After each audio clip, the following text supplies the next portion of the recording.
अस्सलाम वालेकुम दोस्तों। असर दा टाइम अपना जिहड़ा साडा हॉस्पिटल है फजले उमर हॉस्पिटल ਉਹਦੇ सामने जिहड़ा बाज़ार गोल बाज़ार वाल नूं चलदे होए इस जगह तो गोल बाज़ार शुरू और देख लो तुसीं जिहड़े लोकां नूं भुल गया की जमाना सी की वक्त सी ना इन्नी दुनिया सी ना इस तरह दियां वड्डियां वड्डियां बिल्डिंगां सीगियां। इन्हां नूं अगर तुसीं देखो अल्लाह ताला दे जिहड़े इनामात ने या फजल ने ये देखो बैंक अल फलाह इत्थे इक हुंदी सी मेरा ख्याल अब्बास रेफ्रिजरेटर दुकान या थोड़ी जी अगे सारे का सारा तुहानूं आहिस्ता आहिस्ता अगे लैके चलते हैं। इस पासे तुहाडी टैंकी आ गई टैंकी के पिछे अपना मस्जिद मेहदी इधर देखो तुसी निज़ाम फ्रिज एयर कंडीशन दुकान पहुँच गई है। तुहानूं इन्हूं मिलने चल Nizam fridge air condition still alive and running क्या बात है जी। लो जी देखो तुसी है टैंकी जे इन्हां दरख्तां दे विच बड़ी बड़ी वड्डी शहद दी मक्खी दा घाण लगदे हुंदे सीगे। याद है गर्मियां दे विच लंघना डर लगदा हुंदा सी। और इस पासे तुसी देखो कैसे कैसियां वड्डियां बिल्डिंगां बन चुकियां ने बैंकां दियां। इत्थे जनाब साहब की कहंदे ने जिवें इत्थे सबीलां नहीं लगियां रवा शहर अल्लाह ताला इनामात तो नवाजे ते बेशुमार बैंक जिहड़े ने उन्होंने रुख कर लिया शहर वाल। लाजमी गल है जिथे मिठा होएगा उत्थे फिर जनाब अट्रैक्शन तो होएगा नहीं। माल वाला शहर अल्लाह ने इनामात तो नवाजे उन्होंने इनामात दे विचों हिस्सा लैण वास्ते फिर बैंकां ने यह सारा गोल बाज़ार का स्टार्ट बिल्कुल पहला फेज जिहड़ा ना वो सारा है गोडल कैटरिंग। अभी देखो इनू देखते हैं इत्थे कौन बैठा बाकी तो सारे चले गए बाहर। इधर अगे हमीर मैट्रो मिक्स आ गया चेक कर लेने हरज कोई नहीं। पुराने लोगों के मूसा की दुकान होंगी स्टिल मौजूद परले पासे अपना गोंदल कैंटरी वो भी बाहर तो यह भी बाहर तो उत्ते अजकल कोई भी नहीं इधर भी अजकल कोई नहीं मैनू लग रहा।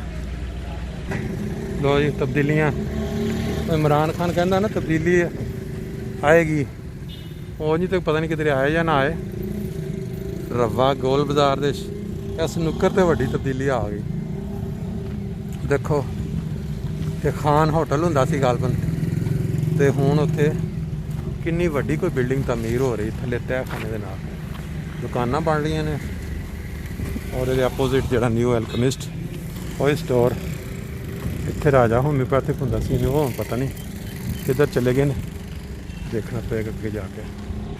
जिउं जिउं अगे जाओगे या फिर अगे मेरे लाइब्रेरी आ जाएगी अगे फिर बाज़ार जिहड़ा अंजमन दे दफातर दा अगला मेन इधर अंदर चेक करते हैं कि जिथे इत्थे राजा क्योर मेडिसिन है अज राजा होम्योपैथिक एंड कंपनी सामने बैतुल मेहदी पिछे पहाड़ियाँ का खूबसूरत सीन और इस राइट साइड से फिर तुसी चलो पिछला हिस्सा तुसी देख लिया हुण यह हिस्सा देखो।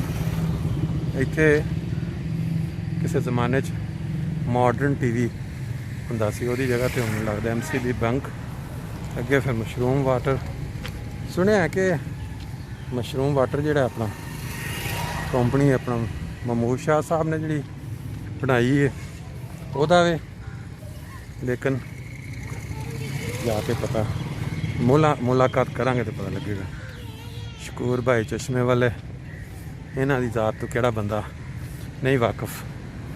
दुनिया जहान दे विच हर इंसान जिहड़ा बसदा इन्हां दी 10 कैद और फिर रहाई यह मस्जिद का दूसरी अपना एंट्रेंस या सदर मोमी दफ्तर इस पासे देखो कैसियां बिल्डिंगां ਜਿਹੜੀਆਂ बन चुकियां ने और दिन ब दिन तरक्की के नवे तो नवे नमूने तो नज़र आएंगे। यह साडा जनाब वो बाज़ार बस्ती का जिहड़ा शुरू दे विच चलदा हुंदा सी, हुण तुहानूं उस जगह ते लैके चले जिहड़ा दुनिया च मशहूर है अज भी, मनान आइसक्रीम। हाँ जी, बाकी तो फिर नासर दवाखाना तो बाकी सारियां इलम रशीद बूट है भी पुराना काफ़ी, रशीद बूट हाउस देखो तुसीं, मनान आइसक्रीम के कबाब चल रहे हैं। महमूद साहब तो नहीं लभे मनान आइसक्रीम, बाकी के जो स्टोर ने तुहानूं दिखा देने वैसे नाम मोहम्मद बुरका चलदी इस तरह दियां आवाज़ां परिंदियां दियां और नाल बाज़ार रौनक, ये तुहानूं सिर्फ पाकिस्तान च ही मुयसर हो सकता। बाकी अगर तुसीं कहो ना कि बाहर के मुल्कां च नाल नज़ारे भी लवो तो नाल अपना माहौल वाला मौसम इहो जिहा और इहो जिहियां जनाब सहूलतां हयात मंजिल है भी किस उस जमाने नहीं सी, थल्ले मार्केट और उत्ते जनाब रहायश बन गई, कमाल चीज़ हो जी। दीवाने नासर गालबन जिहड़ा सदर मोमी का दफ्तर सी वो आपोजिट बाहर सड़क जी मस्जिद अक्सा नूं जा रही अड्डे तो ਉਹਦੇ ਵਿੱਚ साइडों ਤੇ सारियां रेहड़ियां कच्चियां दुकानां और अगे पाकिस्तान पोस्ट ऑफिस है, पोस्ट ऑफिस ये भी बहुत पुराना अपनी जगह से कायम दायम है। अगे चलते जाओ